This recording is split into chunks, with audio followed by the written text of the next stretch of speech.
Bagaimana tentang qada dan qadar? Oh ya. Kalau qada dan qadar itu kita sudah ditentukan oleh Allah, kenapa masih dimintai pertanggungjawaban nanti di akhirat? Oh ya. Betul betul.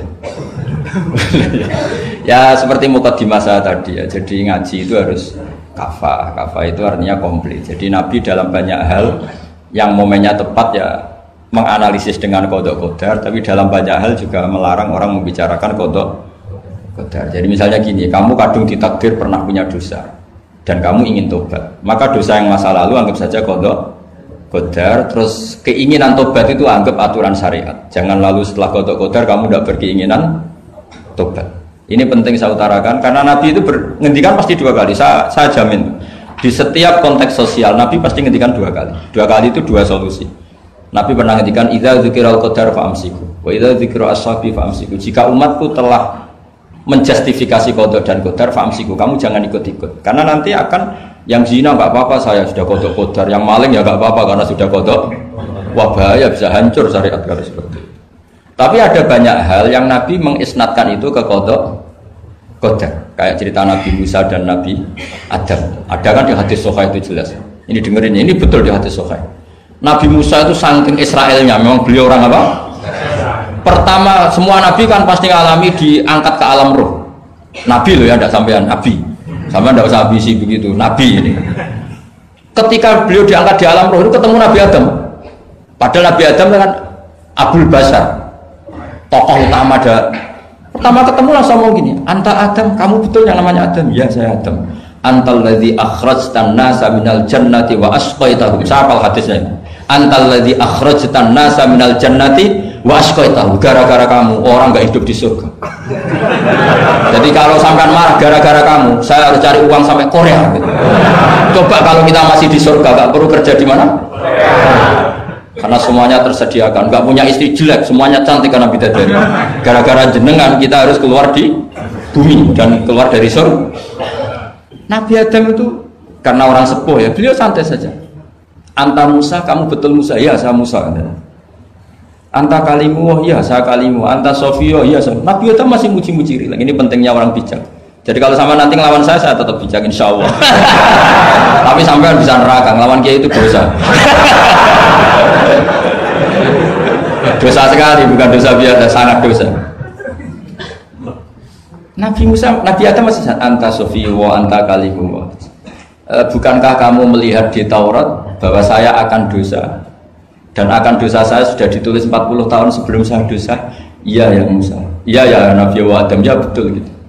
Berarti kamu mengkritik saya, atalumunani fi amrin qad qadahu. Kamu mengkritik saya, menyalahkan saya dengan sesuatu yang sudah diqada-qadar oleh Allah sebelum saya lakukan. Jadi sudah ditulis sama Allah 40 tahun sebelum saya salah, sudah ditulis skenario-nya nanti Adam akan salah terus keluar dari surga. Memang dari awal Allah skenario-nya seperti itu. Itu ibarat istri kamu sudah tahu ini kalau miskin setia, kalau sudah kaya nanti pola, itu sudah tahu. Tapi anehnya istri kamu ketika nyata pola kok tidak siap, padahal sebetulnya sudah tahu gitu ya kan. Makanya saya kalau ngaji di mana-mana bilang kelirunya orang Indonesia itu satu, kalau ilmunya terbukti itu tersiksa, itu kelirunya orang ini. Semua cowok tahu nggak, semua lelaki tahu nggak, kalau nggak pernah nafakoi diomelin, tahu nggak? Tahu. Tapi ketika itu nyata nggak siap. Harusnya ketika nyata diomelin, alhamdulillah ilmu saya benar, terkemudian. Tapi istri kamu juga gitu. Biasanya orang lanang dua akeh pola. Terus dengar sampai mulai cinta orang lain. Harusnya kan alhamdulillah ilmu saya benar kan. Artinya gini, manusia saja bisa memprediksi. Kan nggak mungkin kita nyifati Allah. Allah nggak tahu Nabi Adam salah sebelum nyata-nyata salah. Tentu itu tidak mungkin. Nah, maknanya qada qadar kira-kira gitu. Allah itu tahu apa yang akan terjadi. Tapi tetap saja ini nggak boleh dipakai justifikasi untuk maksiat. Makanya jelas aturan Quran, saya mohon kamu nggak boleh salah. Ini nanti saya baca. Saya hafal tapi ini biar tamu ayatnya.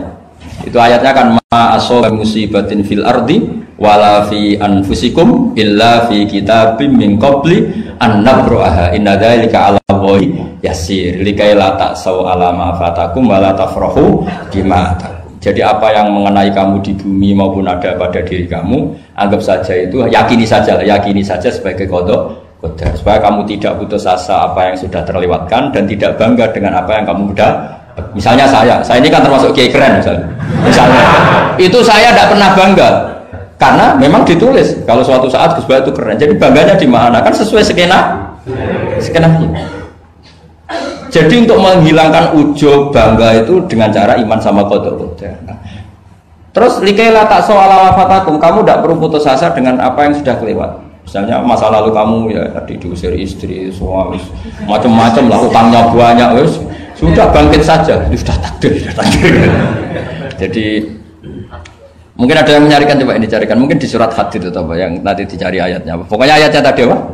Ma asoba min musibatin fil ardi wala fi anfusikum apa? Illa fi kitabim min qabli an nabraha. Inna dzalika 'ala Allahi yasir. Likaila taksau ala ma fatakum wala tafrahu bima atakum. Jadi qada qadar ditulis supaya kamu tidak putus asa menyesali apa yang sudah kelewat dan bangga kumoluhur terhadap apa yang kamu dapat.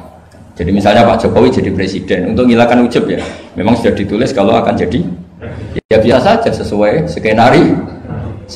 Ya sama seperti sampean suatu saat tua terus untukmu coplok terus dredeg kepleset tiba, soalnya harus senang saja. Zaman kamu muda juga sudah tahu kalau nanti akan seperti itu, gitu. Jadi kalau itu terjadi, ya sudah, memang akan seperti itu.